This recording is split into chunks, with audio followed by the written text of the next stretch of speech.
Today I'm going to show you how to make these keto breakfast cookies. They're so easy to throw together, and a nice use of hemp hearts, which is so good for you. Okay, so here's what you're going to need. I've got 1/3 cup hemp hearts, which are just shelled hemp seeds. I got those on iHerb.com if you have trouble finding those in Australia at all. Then you're going to need 1/2 cup of shredded coconut. Make sure that's unsweetened. I got mine at Kohl's, and it's just shredded coconut with a little preservative. There's no sugar at all in that. Then you'll need 3 large eggs, 1/4 cup of coconut flour. And then they say 1/4 cup of coconut oil or butter that's been melted and cooled. I use butter, and that measured out to 55 grams if that's easier for you.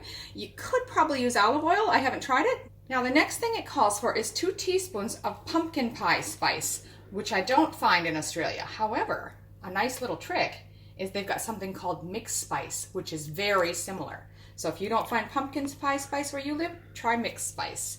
Again, that's 2 teaspoons of that.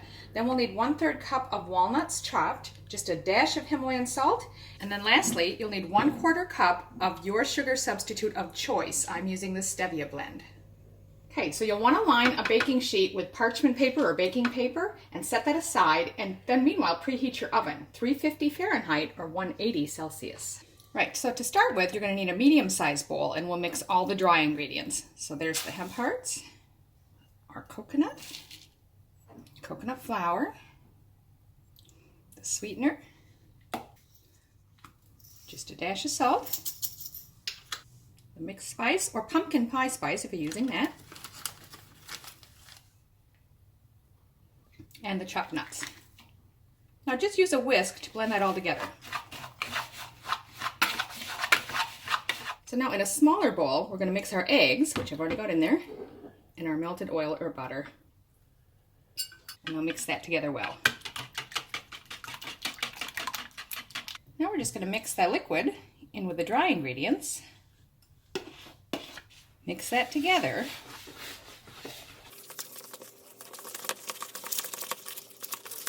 And now we're just going to leave that sit for about 5 minutes to let the coconut flour sort of absorb any excess liquid.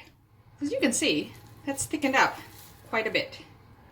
So now you just need to take it by approximately 1 tablespoon amount sizes and put it in whatever shape you want. If you want it round, want it a little more oblong, and just put them on your prepared baking dish. It says it should make 14.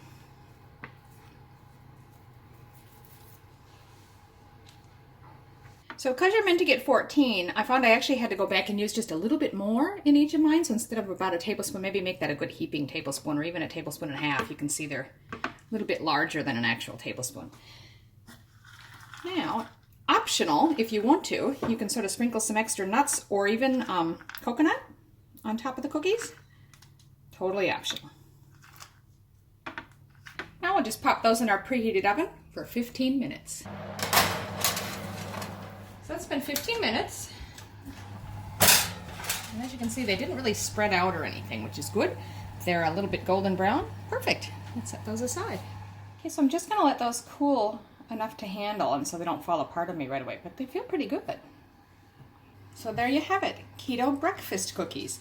Now they do have about 5.2 grams of carbs per cookie, so I'd use this as an occasional treat, or you'd want maybe 2 of them to have for breakfast with nothing else. But I imagine it'd be a bit filling because of the hemp hearts in there as well. They're nice and light. Very good. Hope you enjoy them.